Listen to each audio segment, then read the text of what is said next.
வணக்கம்,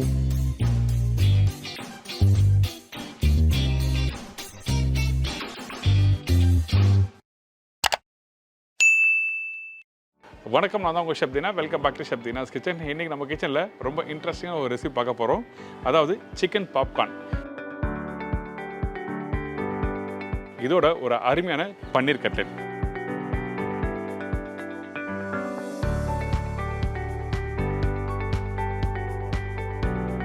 இப்போ இந்த ரெசிபிக்கு தேவையான பொருட்கள் பார்த்தலாமா?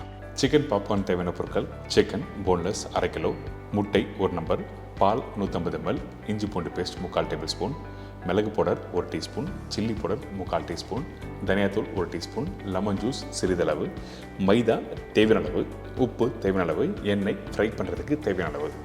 இதாங்க இந்த ரெசிபிக்கு தேவையான பொருட்கள். இந்த சிக்கன் பாப்கார்ன் ரெடி பண்ணுறது ஃபஸ்ட் நம்ம என்ன பண்ணுறோம்னா போன்லெஸ் சிக்கன் எடுத்துருக்கோம். இந்த போன்லெஸ் வந்து நீங்கள் லெக்கும் யூஸ் பண்ணலாம், ப்ரெஸ்ட்டும் யூஸ் பண்ணலாம். அது உங்களுக்கு எது பிடிக்குமோ அதுக்கேற்ற மாதிரி யூஸ் பண்ணிக்கோங்க. அதே டைமில் இந்த சிக்கன் பீஸ் வந்து மீடியமான சைஸில் கட் பண்ணி போட்டிருக்கேன். நீங்கள் விருப்பப்பட்டால் கொஞ்சம் பெரிய பீஸாக இருக்கலாம், ஒன்றும் தவிர எதுவுமே இல்லை. இதுக்கப்புறம் ஒரு முட்டை.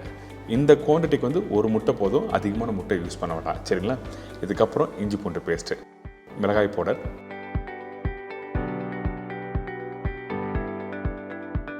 தனியாத்தூள், மிளகு பவுடர்,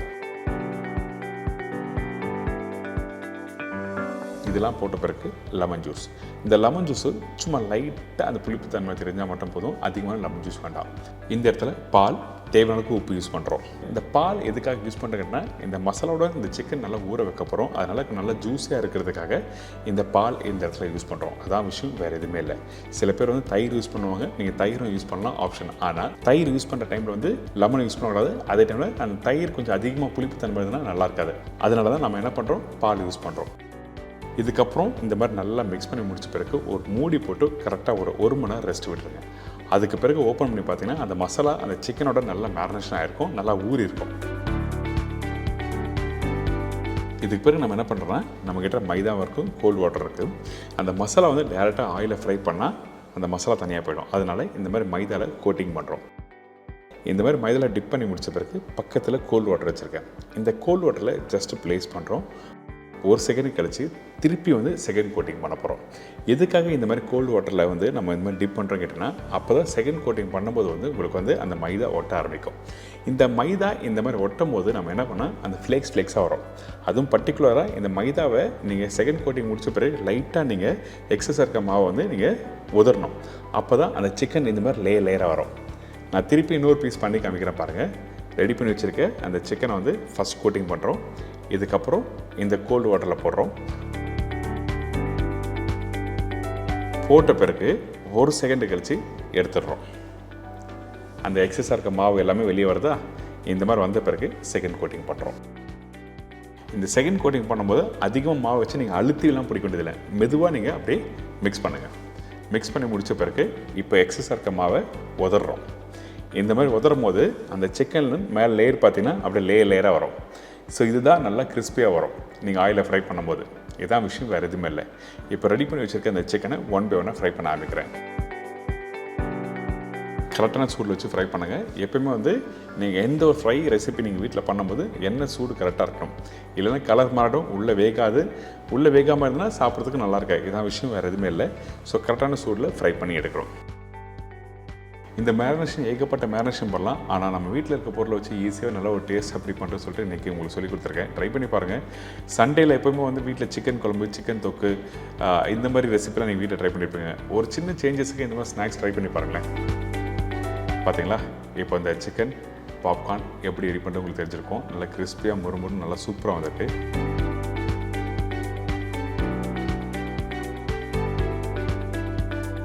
இதோட ஒரு அருமையான பன்னீர் கட்லெட் எப்படி ரெடி பண்ணுறதுன்னு சொல்லி நம்ம பார்க்க போகிறோம்.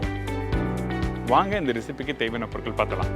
பன்னீர் 400 கிராம், பிரெட் ஸ்லைஸ் 10லேருந்து 12 number, cornflakes 100 gram, maida 2 tablespoon, cornflour 2 tablespoon, உருளைக்கிழங்கு 3 நம்பர், பொடிசு நறுக்கிய இஞ்சி 1 டேபிள் ஸ்பூன், பச்சை மிளகாய் 3 நம்பர், கொத்தமல்லி தேவையான அளவு, மஞ்சள் தூள் சிறிதளவு, சில்லி பவுடர் 1/2 டீஸ்பூன், உப்பு தேவையான அளவு, எண்ணெய் ஃப்ரை பண்ணுறதுக்கு தேவையான அளவு. இதாங்க இந்த பன்னீர் கட்லெட்டுக்கு தேவையான பொருட்கள். ஃபஸ்ட்டு நம்ம என்ன பண்ணுறோன்னா, நம்மக்கிட்ட இருக்க இந்த ப்ரெட்டை வந்து சைடில் இருக்க ட்ரிம்மிங்ஸ் எல்லாத்தையும் நம்ம கட் பண்ண போகிறோம். இந்த மாதிரி கட் பண்ணிவிட்டு அதுக்கப்புறம் ப்ரெட் க்ரம்ஸ் ரெடி பண்ணிக்கலாம். எதுக்காக இந்த ட்ரிம்மிங்ஸை கட் பண்ணுறது கேட்டிங்கன்னா அப்போ தான் உங்களுக்கு கரெக்டான கலர் கொடுக்கும், இல்லை ப்ரௌன் ஒயிட் இந்த மாதிரி ப்ராப்ளம் வரும். ஸோ அந்த ஒரு காரணத்துக்காக நம்ம என்ன பண்ணுறோம், சைடில் இருக்க எல்லா ட்ரிம்மிங்ஸும் கட் பண்ணிவிட்டு அதுக்கப்புறம் 1/2 கட் பண்ணி மிக்ஸி ஜாரில் போட்டு க்ரம்ஸ் ரெடி பண்ணுறோம். அதே டைமில் ரொம்ப நேரம் ஓட்டக்கூடாது. மிக்சியில் நீங்கள் அரைக்கும் போது வந்து அந்த மிக்ஸி நல்லா தொடச்சிருக்கணும்.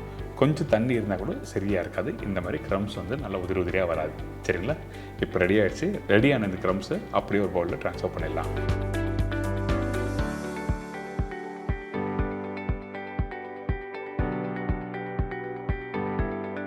இதே மாதிரி இந்த கார்ன்ஃப்ளேக்ஸ் வந்து பவுடர் பண்ணுறோம். மார்னிங் பிரேக்ஃபாஸ்ட் டைமில் பால் ஊற்றி சாப்பிடுவீங்கள, சேம் கார்ன்ஃப்ளேக்ஸ் தான் யூஸ் பண்ணியிருக்கேன். இந்த கார்ன்ஃப்ளேக்ஸ் எதுக்காக யூஸ் பண்ண போகிறோம் கேட்டால் நல்லா க்ரன்ச்சியாக கொடுக்கும். அதனால் இந்த கார்ன்ஃப்ளேக்ஸை யூஸ் பண்ணுறேன்.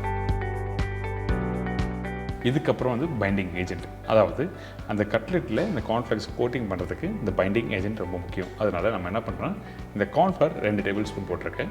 அதுக்கு பிறகு மைதா 2 டேபிள் ஸ்பூன். இதெல்லாம் போட்ட பிறகு கொஞ்சமாக தண்ணி ஊற்றி நல்லா மிக்ஸ் பண்ணிட்டேங்க. அதாவது நல்லா தின்னான பேட்டராக இருக்கணும். ரொம்ப திக்கான பேட்டராக ஆகிடுதுன்னா கட்லெட் ரெடி பண்ணிட்டு டிப் பண்ணி அதுக்கப்புறம் கார்ன்ஃப்ளேக்ஸில் கோட் பண்ணும்போதோ இல்லை பிரெட் க்ரம்ஸில் கோட் பண்ணும்போது கொஞ்சம் கஷ்டமாக இருக்கும். அதனால் நம்ம என்ன பண்ணுறோம், இந்த மாதிரி தின்னான பேட்டரை ரெடி பண்ணி வச்சுக்கிறோம்.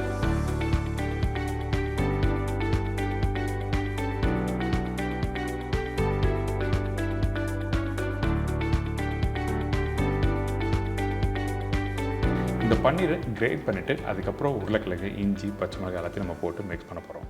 அதே டைமில் இந்த பன்னீரை கிரேட் பண்ணும்போது நைஸாக கிரேட் பண்ணிக்கணும், ரொம்ப முக்கியம். கொஞ்சம் க்யூப்ஸாகவும் பெரிய பெரிய சைஸாக இருக்கக்கூடாது. ஏன் கேட்டாலும் நல்லா மேஷ் பண்ணி அதுக்கப்புறம் தான் கட்லெட் பேட்டிமாக ரெடி பண்ணிட்டு நம்ம ஃப்ரை பண்ண போகிறோம். அதனால் இந்த மாதிரி கிரேட் பண்ணி எடுத்து வச்சுக்கோங்க. அதுக்கு பிறகு வேக வச்ச உருளைக்கிழங்கு இருக்குல்ல, அந்த உருளைக்கிழங்கும் எப்படி பன்னீரை கிரேட் பண்ணிங்களோ அதே மாதிரி உருளைக்கிழங்கு கிரேட் பண்ணி போட்டிருக்கோம். ஒரு முக்கியமான விஷயம், உருளைக்கிழங்கு பாயில் பண்ண உடனே வடிகட்டிக்கணும். தண்ணியோட இருந்தால் தண்ணி பிடிக்க ஆரம்பிச்சிடும். அதுக்கப்புறம் கட்லெட் வந்து கொஞ்சம் லூஸான மாதிரி இருக்கும். இதுக்கப்புறம் பொடிசாக கட் பண்ணி வச்சுருக்க இஞ்சி, பச்சை மிளகாய், கொத்தமல்லி, இதுக்கு பிறகு கொஞ்சமாக மஞ்சத்தூள் போட்டிருக்கோம். மிளகாய் பவுடர் அதிகமான குவான்டிட்டி போட வேண்டாம், கொஞ்சமாக போடுங்க. கட்லெட்டில் வந்து அதிகமான மிளகாய் தூள் இருந்தால் நல்லா இருக்காது. இதுக்கப்புறம் உப்பு, ரெடி பண்ணி வச்சுருக்க க்ரம்ஸ் போட்டிருக்கேன், அதாவது பிரெட் க்ரம்ஸு, கார்ன்ஃப்ளேக்ஸும் போட்டிருக்கோம். எதுக்காக இந்த மாதிரி இந்த இடத்துல யூஸ் பண்ணிக்கிறேன்னா அப்போ தான் அந்த ஸ்டஃபிங் வந்து நல்லா கெட்டியான பக்கம் கொடுக்கும். கொஞ்சம் லூஸாக இருந்தேன்னா நீங்கள் பேட்டி ரெடி பண்ணி டிப் பண்ணி, அதாவது பேட்டரில் டிப் பண்ணி கார்ன்ஃப்ளேக்ஸ் கோட் பண்ணி ஃப்ரை பண்ணும்போது உடையத்துக்கு வாய்ப்பு இருக்குது. அந்த ஒரு காரணத்துக்காக நம்ம என்ன பண்ணுறோம், இந்த மாதிரி கெட்டியான ஒரு டெக்ஸ்சர் கொடுக்கறதுக்கு பிரெட் க்ரம்ஸும் கார்ன்ஃப்ளேக்ஸும் போட்டு நல்லா மிக்ஸ் பண்ணுறோம்.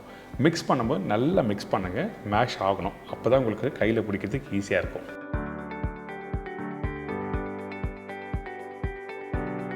இதுக்கு பிறகு நம்ம என்ன பண்ணுறோம், உங்களுக்கு என்ன சைஸில் வேணுமோ அழகாக ஒரு ரவுண்டாக ஒரு சின்ன பால் மாதிரி எடுத்துக்கங்க.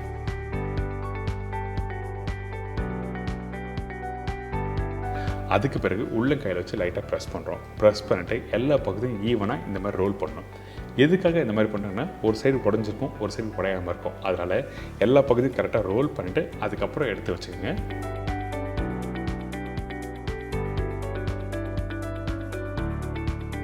இதுக்கப்புறம் நம்ம ரெடி பண்ணி வச்சுருக்க இந்த மைதா மாவு கார்ன்ஃப்ளவர் பேட்டர் இருக்குல்ல, அந்த பேட்டரில் டிப் பண்ணிட்டு அதுக்கப்புறம் கார்ன்ஃப்ளேக்ஸில் கோட்டிங் பண்ண போகிறோம். கோட் பண்ணும்போது ஜஸ்ட் மேலே வச்சுட்டு அதுக்கப்புறம் இந்த க்ரம்ஸை மேலே போட்டு கோட் பண்ண ஆரம்பிங்க. அப்போ தான் கரெக்டாக கோட்டிங் ஈஸியாக இருக்கும் உங்களுக்கு பண்ணுறதுக்கு. இதே மாதிரி தான் பிரெட் க்ரம்ஸும் நம்ம பண்ண போகிறோம். இந்த பேட்டரில் வந்து டிப் பண்ணிவிட்டு பிரெட் க்ரம்ஸில் வச்சு கரெக்டாக கோட்டிங் பண்ணுறோம்.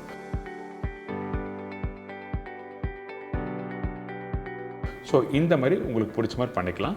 பிரெட் க்ரம்ஸில் பண்ணும்போது கொஞ்சம் கிறிஸ்ப்னஸ் கம்மியாக இருக்கும், கார்ன்ஃப்ளேக்ஸில் பண்ணும்போது நல்லா கிறிஸ்பியாக இருக்கும். அந்த ஒரு காரணத்துக்காக தான் ரெண்டுமே பண்ணி காமிச்சிருக்கோம். உங்களுக்கு எது விருப்பமாக இருக்கோ அதுக்கேற்ற மாதிரி நீங்கள் பண்ணிக்கலாம். இதுக்கப்புறம் இந்த எண்ணெய் கடாய் நல்லா சூடாக இருக்குது, 1 by 1 போட்டு ஃப்ரை பண்ணுங்கள். ஃபஸ்ட்டு இந்த கார்ன்ஃப்ளேக்ஸில் கோட் பண்ணி வச்சுருக்க இந்த பன்னீர் கட்லெட்டை ஃப்ரை பண்ண ஆரம்பிக்கிறேன்.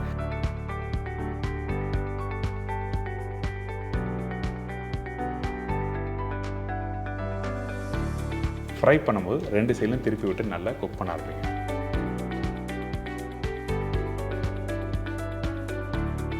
அதுக்கு பிறகு பார்த்தீங்கன்னா இந்த மாதிரி கோல்டன் ப்ரௌனு நல்லா கிறிஸ்பியாக வந்திருக்கும்.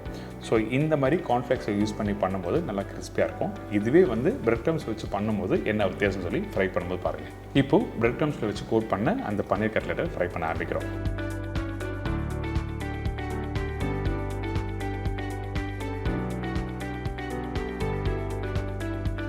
பார்த்தீங்களா எப்படி இருக்குது? கொஞ்சம் கலரும் மாறி இருக்கும், அதே டைமில் கொஞ்சம் சாஃப்டாக இருக்கும். இதுதான் வித்தியாசம், வேறு எதுவும் இல்லை. இன்றைக்கி நல்ல ஒரு டேஸ்ட்டான பன்னீர் கட்லெட் ரெடி பண்ணுறது எப்படி உங்களுக்கு தெரிஞ்சிருக்கும். கண்டிப்பாக ட்ரை பண்ணி பாருங்கள்.